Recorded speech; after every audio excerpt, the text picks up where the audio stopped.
সকালে উঠে ভাবলাম কি হবে আজকে রান্না, রবিবার। তো মনে মনে চিন্তা করলাম কি করা যায়।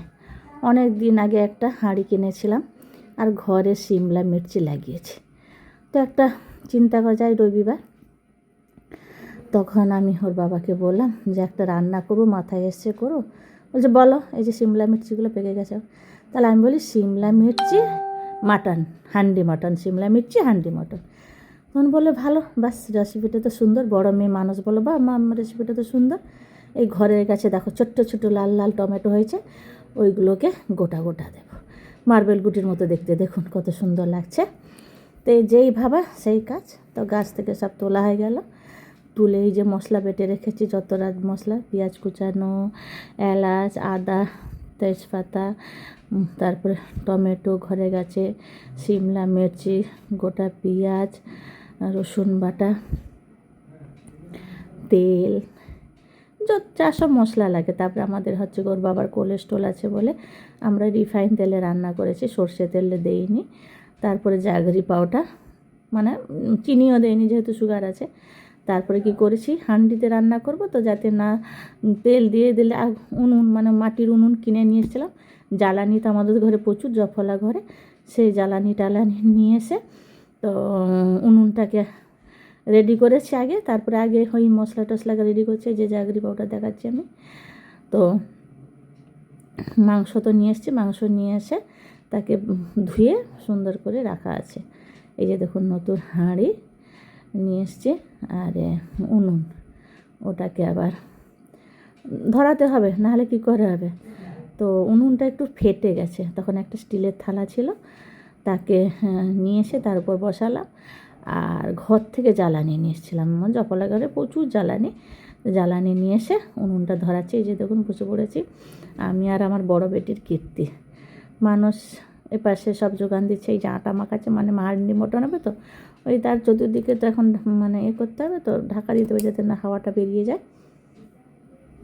তারপরে কি হলো, ওটা আটা মাখাচ্ছে, তখন আমি এপাশে কী করলাম, উনুনটা ধরানো হয়ে গেছে, ধোঁয়া হচ্ছে। বড় বেটি বলছে ধোঁয়া, আমি কোনো দিন উনুনে রান্না করিনি, এত ধোঁয়া আমি থাকতে পারছি না, আর আমি বসতে পারছি না। তখন ওই যে আমি, তাহলে তুই এক কাজ কর, তুই এদিকে আয়। যে তখন উনুনে দেখুন চতুর্দিকে কেমন ধোঁয়া হচ্ছে, বসতে পারছি না। তো এটা গরম হয়ে গেছে, হাঁড়িটায় তেল দিয়ে দিলাম, যত এলাচ, তারপরে দারুচিনি, তারপরে আমাদের কি বলে রসুন, যেগুলো বাটা রেখেছে সেইগুলোকে দিয়ে আস্তে আস্তে করে রান্না মানে কষে নিলাম। আর যাতে না জ্বলে যায় তখন কী করলাম, একটা বাটিতে জল করে আর হলুদ গুঁড়া, লঙ্কা গুঁড়া রেডি করে রেখেছিলাম, সেটাকে ওই যে রেডি করা আছে। তারপরে ওই যে দেখুন জল বাটিটা, ওটাকে দিয়ে দিলাম যাতে না জ্বলে যায়। তো ওটাকে আস্তে আস্তে কষলাম, কষে রান্না করছি। ওই যে দেখুন রান্না হচ্ছে। আর তখন আলুগুলোকে আগে থেকে ভেজে রেখেছি। তখন মাঝখানে কী হচ্ছে, উনুন না নিভিয়ে গেছে। ও তার বাবাকে চিল্লাছে, বাবা এদিকে এসো না, উনুনে কোনো দিন রান্না করিনি, আর তুমি চলে এসো, জ্বালানো উনুনটাকে একটু করে দেবে, ধরিয়ে দেবে, বাঁশগুলোকে ফাটাবে এসো। দিয়ে ও কোথা থেকে ওর বাবা একটা কাটারে নিয়ে এলো, কাটারে নিয়ে এসে ওই কাঠগুলোকে কাটাকাটি করে ছোটো ছোটো করে কেটে দিল, দিয়ে দিতে মোটামুটি জ্বলছে আর ধোঁয়াটা হয়নি। তখন কী করলাম, তেলটা তো গরম হয়ে গেছে, তাতে মশলা টশলা দিয়ে দিয়েছি। এবার কি করব, ওই যে জাগরি পাউডার, ওর বাবা তো সুগার আছে, তো ওই জন্য জাগরি পাউডার দিয়ে দিলাম। তারপরে ওই যে আদা রসুন টসুন দিয়ে ওটা কষলাম, কষতে তো তারপর যা মশলাগুলো আছে, পেঁয়াজ কুচি, তারপরে তেজপাতা, এইগুলো দিয়ে হাঁড়িতে রান্না করছি। আর উনুনে তো একটু দেরি হবে রান্না, বুঝতেই পেরেছেন। উনুনে রান্না মানে তারপরে নতুন মানুষ আমরা, এই যে আগে আমি উনুনে রান্না করেছি বহু আগে, তাও আজ থেকে 20-25 বছর আগে।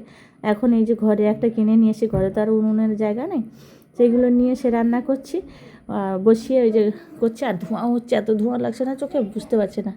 দিয়ে ও বললো মা তুমি সরে যাও, আমি রান্না করছি। ও তো কোনোদিন উনুনে রান্না নেই। দিয়ে পেঁয়াজ দিয়ে দিলাম যাতে না মানে লেগে যায়, তার জন্য জল দিয়ে দিলাম একটু। জলটা দিয়ে নাড়াচাড়া করছে, একটু ভালোভাবে কষলে তো অসুবিধা নেই। আর দেখতে পাচ্ছি না, দেখুন এত ধোঁয়া হচ্ছে, হাঁড়ির ভেতরটাই দেখতে পাচ্ছি না। দিয়ে দিলাম জিরা গুঁড়া, ধনে পাতা, তারপর টমেটো কুচি, তারপরে আছে টমেটো কুচি দিয়ে ওই যে আমাদের কি বলে গরম মশলা একটু দিয়ে দিলাম, দিয়ে একটু নাড়াচাড়া করতে করতে নাড়াচাড়া করলাম যাতে মশলাটা না ভালো কষা হলে তো ভালো লাগবে না। তো এই যে কষতে কষতে কষা হচ্ছে, কষার পর আমি ওকে বললাম, বাপরে এক কাজ কর, আটাটা মনে খুব শক্ত হয়ে গেছে, তুই তাহলে এক কাজ কর, ওটাকে একটু ভালো করে মাখা। সেই ফাঁকে আমি কী করলাম, একটু ওই যে মাটন হয় না মাটন মশলা, সেগুলো একটু দিয়ে দিলাম। আর মাংসটা যেগুলো ওই করা ছিল, মাখানো ছিল, একটু তেল দিয়ে নুন হলুদ টলুদ দিয়ে মাটানো ছিল, সেটাকে একটু ওই যে হাঁড়িতে দিয়ে দিলাম। দিতে ওই ভাব লাগছে তো, উপর থেকে দিতে পারছি না, মানে এত ভাব হাঁড়িতে উঠছে লাগছে। দিয়ে আলু দিয়ে আলুও দিয়ে দিলাম, গোটা রসুন দিয়ে দিলাম, গোটা টমেটো আছে সেগুলো দিয়ে দিলাম, সেই ঘরে গাছে যে সিমলা মির্চি যেটাই মেন জিনিস সেটাও দিয়ে দিলাম। তারপরে ওটাকে দিয়ে গোটা পেঁয়াজ দিয়ে দিলাম গোটা কয়েক, দিয়ে মোটামুটি নাড়াচাড়া করছি। নাড়াচাড়া করতে করতে আমার বড় বেটি তো অস্থির কখন হবে। আমার বড় নতুন জিনিস তো, মানে উনুনে রান্না তো, নতুন জিনিস ওর খুব মজা লাগছে। হ্যাঁ, তো নাড়াচাড়া করে একটা ঢাকনাও কিনে নিয়ে এসেছিলাম, যাতে না উনুনে তো খুব মানে ধোঁয়া গন্ধ করবে, যাতে না ধোঁয়াটা ঢুকে যায়। তারপরে কি হচ্ছে, কষা হয়ে গেল, হয়ে যাওয়ার পর ওই গ্যাসে একটু জল গরম করে রেখেছিলাম। আর মাটনে না গরম জলটা দেওয়া ভালো, কাঁচা জল দেইনি, গরম জল দিয়ে দিলাম। দিয়ে এবার কি করব, যে আটাটা মেখেছিলাম সেই আটাটাকে এবার চতুর্দিকে লাগিয়ে দেবো। লাগিয়ে বসিয়ে দিয়েছি, মানে আস্তে আস্তে ধিকি করে জ্বলবে আর সুন্দর করে ওর ভেতরে সেদ্ধ হবে। হ্যাঁ, ওটা সেদ্ধ হচ্ছে। তারপর আমি বলে আসতে হবে না, তখন আমি বললাম আমি কাজে যাচ্ছি, তুই বস এখানে, একটু ওই উনুনে একটু করে জ্বালানি দিবি, আর আমি তাহলে ঘরগুলো ঘরদোরগুলো ঝাঁটাঝাঁটি করি, তুই তাহলে এখানে বস। ও তখন আস্তে আস্তে দিচ্ছে। সেই সময় ওর বাবাও এসে গেছে, এসে বলছে কি যে কই গো, তাড়াতাড়ি হলো রান্নাবান্না? হ্যাঁ, দিয়ে দেখো মাংস ঝোলটা নামিয়েছি, দেখো কত সুন্দর হয়ে গেছে দেখো। আর আজকে মেনুতে ছিল উচ্ছে ভাজা আর লাউ ডাঁটা চচ্চড়ি, আর হচ্ছে কি চাটনি। তো দেখেছেন মাংসর রঙটা, কালারটা দেখেছেন, হান্ডি আমাদের কী বলবো, সিমলা মির্চি, হ্যাঁ সিমলা মাটন। তারপরে হচ্ছে কি ওই যে কী বলে ওই চাটনি করেছি, আর পাঁপড় ভেজেছি। হ্যাঁ, চাটনি, টমেটো চাটনি আর পাঁপড় ভেজেছি, আর ভাত, আর তে ভাত হয়েছে আমাদের, হাঁড়িতে ভাত। আর দেখুন আমরা সবাই খেতে বসে গেছি। আর ওই যে দেখুন মেয়ে আমার বলছে, মা তাহলে আমাকে একটু কষা দাও তো, তাহলে খাই। এই যে কষা খাচ্ছে, তার জিভ দিয়ে যেন জল পড়ে যাচ্ছে, কষা মাংস খাবে বলে। দিয়ে ওই যে খাচ্ছে, খেতে মানুষও চলে গেলো, মা আমার খিদে পেয়েছে তাড়াতাড়ি চলো।